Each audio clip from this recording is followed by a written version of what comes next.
La parole est à Monsieur Olivier Fessa. Merci, Monsieur le Président. Monsieur le Premier ministre, chers collègues, en 2021, le président Macron annonçait en grande pompe le plan Marseille en grand. Une feuille de route idéale vers un monde parfait au budget généreux de 5 milliards d'euros. Promettant aux Marseillais que tous leurs problèmes seraient bientôt résolus.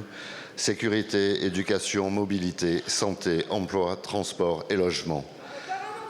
2 ans plus tard, seulement 1,31% des fonds ont été versés. À ce rythme, le plan s'étalera donc sur 150 ans. C'est un peu long. Pas de calendrier précis, pas de coordination entre les acteurs, aucune visibilité sur la suite. Marseille en grand, c'est Marseille en panique. Dans son rapport du 21 octobre 2024, la Cour des comptes ne mâche pas ses mots.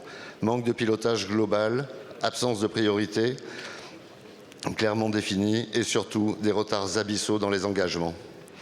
Les effectifs de police qui devaient augmenter ont au contraire diminué de 200 agents entre 2016 et 2023.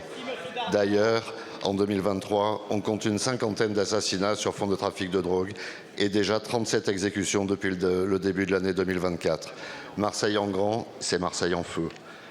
La deuxième ville de France est en train de se transformer en narco-cité. Monsieur le ministre de l'Intérieur se demandait récemment si nous devions rester dans l'état de droit. Marseille va lui apporter la réponse. Oui, Marseille sort de l'état de droit par la petite porte de gauche, celle des points de deal, des incivilités, du vivre ensemble dans une insécurité oppressante et des zones de non-droit étendues jusqu'à la Calanque de Sormiou, en plein parc national des Calanques. À Marseille, c'est comme dans les manifestations. On n'arrête pas les plus dangereux, on attrape ceux qui courent le moins vite. Monsieur le Premier ministre, Marseille se meurt de l'insécurité, de l'immigration illégale, de la paralysie des transports et de l'inaction publique. N'ayant pas de contact direct avec le président Macron, je me permets de m'adresser à vous. Auriez-vous l'extrême amabilité de rappeler Marseille à son bon souvenir? Il est minuit moins une. Si rien n'est fait, Marseille, la deuxième ville de France, sortira de la République. Merci, monsieur le député.